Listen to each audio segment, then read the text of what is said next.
Welcome back to Nick Lenz's Comic Corner, Classics / Non-Classics, episode number 649, double show number 553, two Superman trades.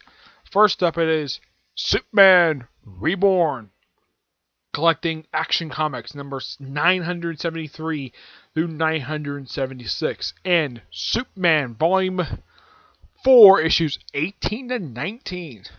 Yep. Yeah, the first couple issues in here are actually two-part called Mild-Mannered, which serve as a prelude to this four-part storyline. Which DC, now this has some really good marketing to it. It solved the question that Dan Jurgens put a needle on for a little while of who was the other Clark Kent. Who was the other Clark Kent?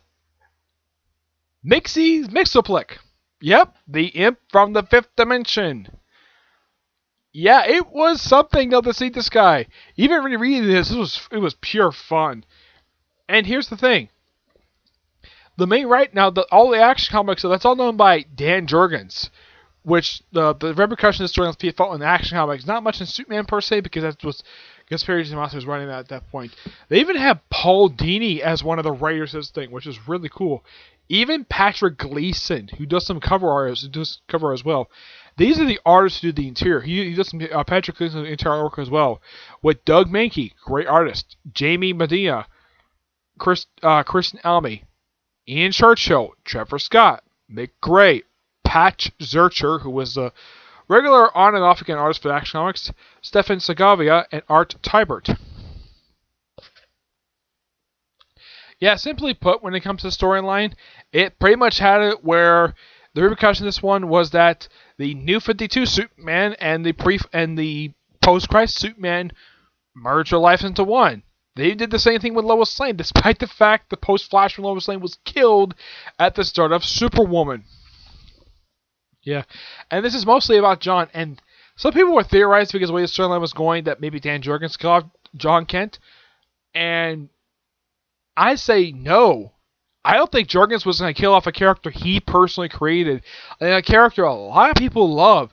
And thank you, Bendis, for not planning on killing him off during your run for Superman.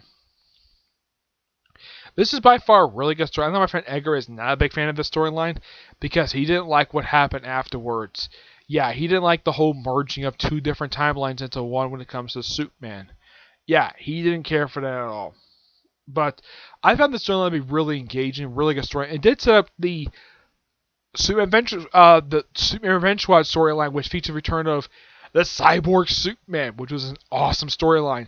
This book I'm going to give roughly a 9.5 out of 10. It's really good. I know my friend Edgar doesn't like it, but it is a really damn good story.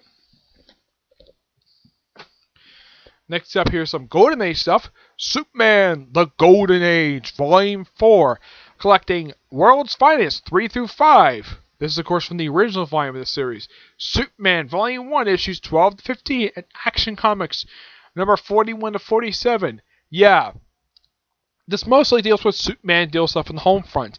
Yeah, there's not much for him fighting like Nazis, stuff like that, but nope. This is all like him doing various stuff at home. Like fighting various corruption stuff, and of course saving a zoo, which was really interesting. Here are the writers for these issues. Some people were like not surprised, like, yeah, this is not surprising. Okay, the writer of all these issues is Jerry Siegel. Every single one. Yep, every single one is done by Jerry Siegel. Here are the artists: Joe Shuster, Leo Nowick, John Sakia, Paul Cassidy, and Ed Brock. The cover art in here is done by Evan Doc Steiner. Even though originally the way this guy was doing the cover art, it may look like the late Darwin Cook's cover art, but at least that this cover artist really knows how to draw like way Superman looked back in the Golden Age. I mean, his appearance in here by Lex Luthor, which was really nice, and of course the Archer. Yeah. Classic Golden Age stories at their finest. Let's see. Let's show some examples of storylines like Superman deal with I think it was like a gambling ring. Yeah, the one thing about Superman in the Golden Age, he would blackmail people a lot. Yeah, he had this thing where That was the thing that if you read this from my perspective, you're like, man. And people think that New 52 Superman was written to be terrible. The Golden Age Superman was a guy who would blackmail people, kidnap them, and basically coerce confessions out of them. And he got away with this. Yeah, he did.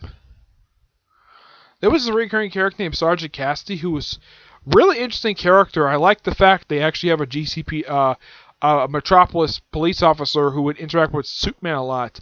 Kind of like what it did post-Crisis when they had Maggie Sawyer hook up, appear in frequent Superman stories. Mm-hmm.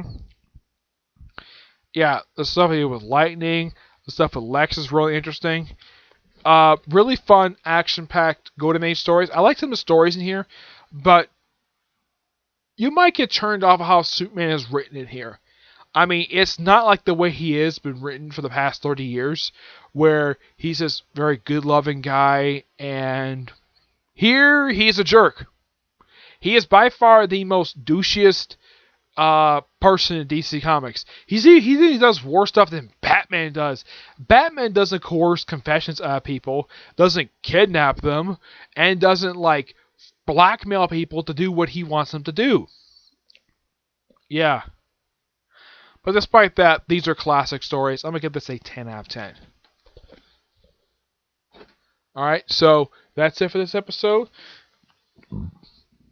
Excuse me. Stay tuned for the next episode, where I'm going to cover 2 Deadpool trades. Yep.